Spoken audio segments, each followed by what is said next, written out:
Hey, how's it going? This is Luke Stokes, and I wanted to do a video talking about how I set up my green screen background. Because I used to be working with EOS DAC, and I worked out of my bedroom back in Nashville, and it was just like really weird to see like my bed in the background and all that. So the team was like, man, you gotta put some kind of background up. So I ended up getting a green screen, and since Corrine, my wife, is a photographer, she's got these light boxes already purchased. So I was like, all right, let me see if I need to use those. So what I ended up figuring out is that you get your green screen set up, which is basically kind of, you can see here these poles, and then you clamp it together here, and there's a pole that goes across the top, and then you've got basic setup like that.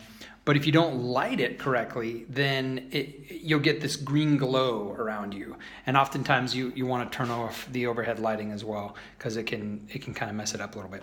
So what I basically do is I've got these light boxes set up. And so I've got two lighting the back, and then I've got one kind of lighting my face. I just pop those in. You can see here, I just plug them in the wall and turn them on before video call. And then you have to kind of position things so that it lines up right. In this particular desk, it's a little bit of a pain because of this corner here.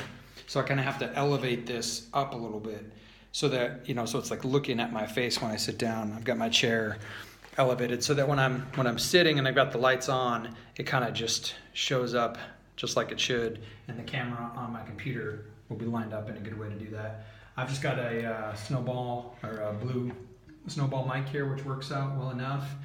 But you can use pretty much anything.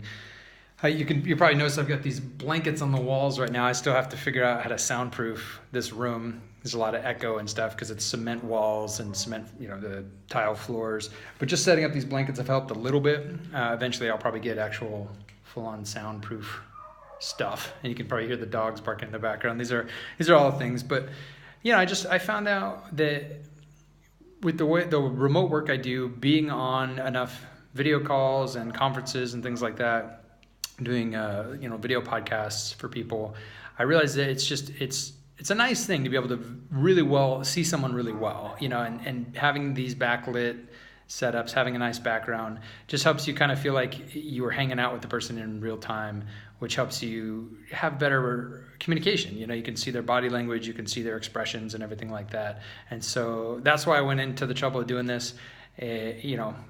It's a little bit overkill, I guess, but it works. And some people have asked me how I got this all set up and what I'm using, so I figured to do a quick video just demonstrating that. So there you go. That's my green screen setup, and that's how I got it doing. And then as far as like which software I use Zoom quite a bit. So Zoom has a way that within the software you just set your virtual background. So you just pick an image and just set it up right there.